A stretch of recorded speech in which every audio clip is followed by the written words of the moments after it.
Welcome back to Make Something with me, David Picciuto, and as some of you know, I race go-karts on the weekends, and I thought today I would give you a little bit of behind the scenes look on what it takes to get ready for a race and what happens on a typical race day. We did run last week and I did not have a good week. I broke a clutch right before the start of the feature and I didn't even get to race in the feature.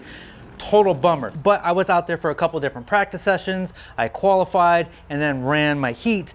And typically after every single race, you have to change the oil in these engines. I know that sounds a little excessive, and I know that that looks like a $120 Harbor Freight engine, and that is true. It is a $120 Harbor Freight engine, but there are $800 in performance upgrades inside there. And so I want this to last as long as I can, and to get the most out of it I can, I have to change the oil every single week. We race on dirt ovals, it's dusty, it's dirty, so let's change the oil.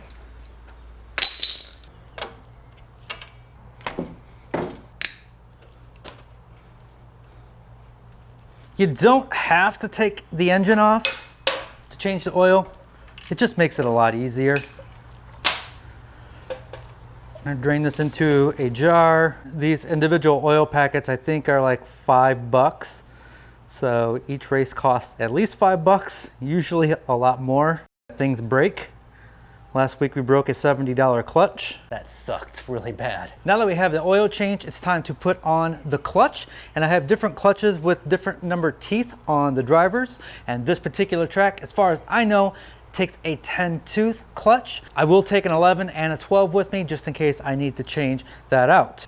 The 10 tooth does not have a brass bushing for whatever reason, so you have to put anti-seize on there. The other clutches have a brass fitting on there. So you put a little oil. And then I gotta make sure that anti-seize is not on the shaft at all, because you don't want it getting inside the clutch. Goes on there like so. Nope, goes on there like this. F***ing rookie. So now we can put the motor back on. So now we're gonna put on the rear sprocket, and this is going to give us the gear ratio. Actually, I have no idea what gear ratio to run right now, so I'm gonna throw on a 67 tooth and then see how it runs in hot laps. I have a tachometer on there, and the goal is to hit somewhere just above 7,000 RPMs, and if I don't, I can adjust this sprocket to hit that RPM that I need to hit. The more teeth that you have, the faster the acceleration, the less teeth, the higher the top speed. And you have to choose where you want to be because there's no shifting while you're driving. So we're just gonna start off with the 67 and see what happens. So now it's time to get my tires all set. I know that I want a bigger tire on the right as opposed to the left, on the front and the back. There is no suspension with a go-kart. So to get around that, you run different tire sizes and different tire pressures. And the bigger right front and right rear is going to allow me to go into those corners a little bit easier. And I can make adjustments. I have other tires I can swap out if I need to once I get there. So for air pressure, I have this battery powered little guy, and typically I will just set this to 15 pounds, put all the tires at 15 pounds, and then I use this more accurate gauge to let out the perfect amount of air. And a lot of times this will change at the track depending on conditions, but a lot of times you have more pressure on one side than the other and maybe less pressure in the back. It really depends on track conditions. Tire pressure is one of the quickest and easiest ways to make changes to your kart at the track. Lube up the chain and then get all those bearings nice and loose. Put a little gasoline in there. And then we'll take it around the block just to make sure everything is working fine and the chain doesn't pop off.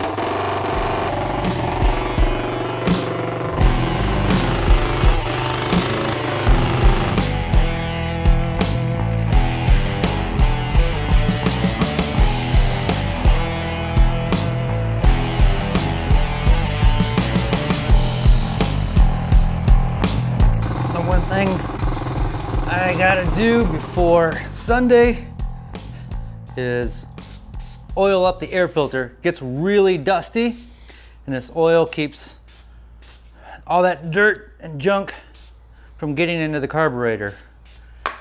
And then this goes back on top for even more protection. I washed the tires, now I'm all set. We're ready to load up on Sunday. We'll see you then.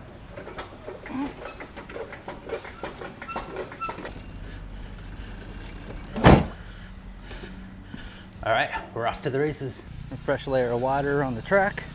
A little bit of banking, not much, but a little bit.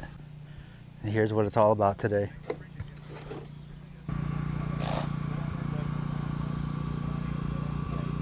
All set up, gassed up, ready to go. Here's what's in the toolbox. A bunch of bolts, extra parts needed, tools, and then this drawer right here is all the common tools that I use quite a bit, which I keep separate from that drawer. And then up here, just random things, and then all my fluids. Hey, Forrest, how you doing? Very good. You ready?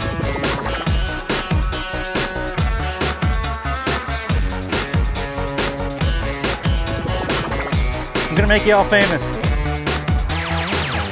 The track is a mixture of a couple different clays that makes it really tacky, so it's not just dirt. And they water it down and kind of gets run in for that water allows a little bit more grip.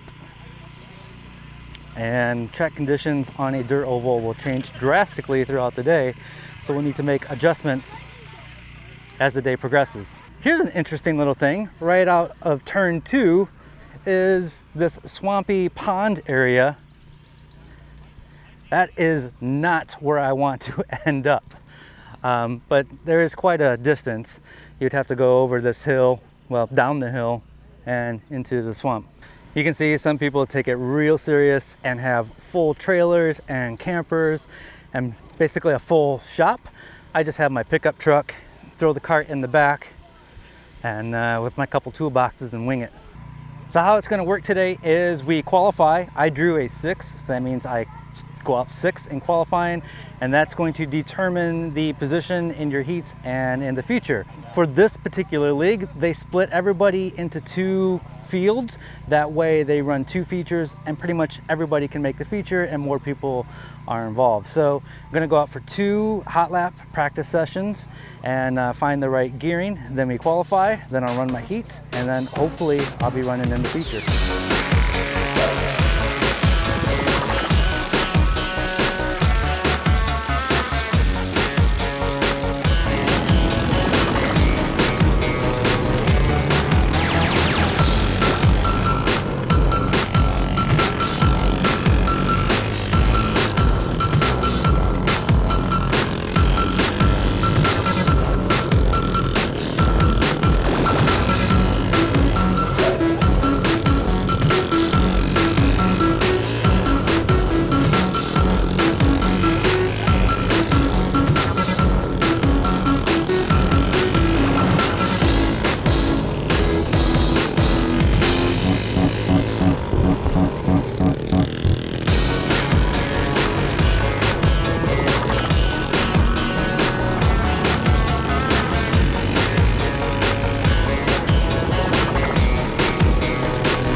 Not even sure where I qualified. I didn't even take a look. It was probably in the lower half.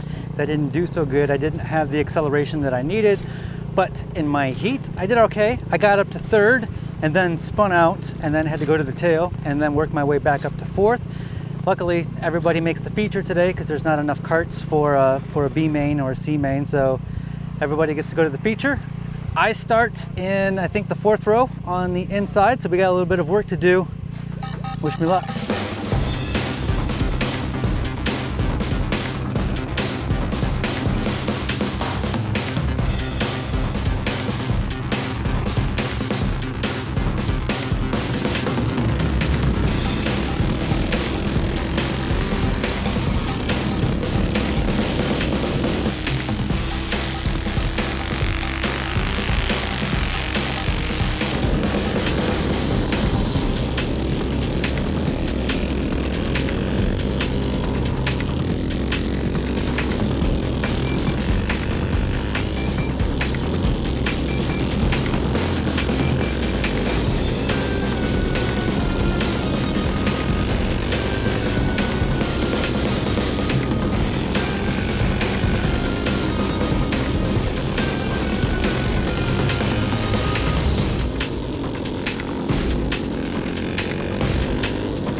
I didn't have the greatest day, but I had tons of fun. I was really hooked up for the first few laps, and I had this thought of like, today is going to be a really good day. The kart was going exactly where I wanted it to go. I was hitting the speeds that I needed to hit, and then things went downhill from there. I got a flat right front.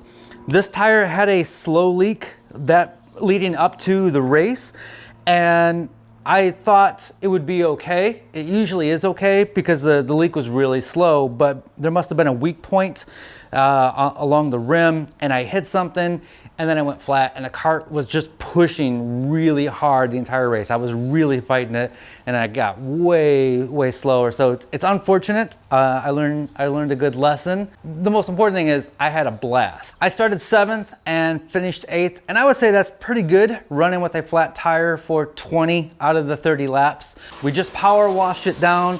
Once again, I got to go through all the prep of changing the oil, getting the gearing and the tires right for the next track. I also need to clean the air filter out really good. And then this time I also need to clean the carburetor, which you need to do every couple of races. All that routine maintenance will ensure performance and life out of that engine. This particular league, it is a backyard league. There are 9 different tracks, and they're all in people's backyards.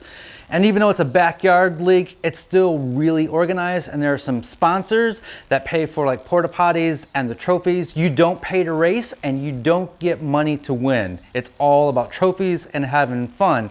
I have been to a couple of the more professional tracks this year where you have to pay to register, then you have to buy a pit pass, and there's money involved.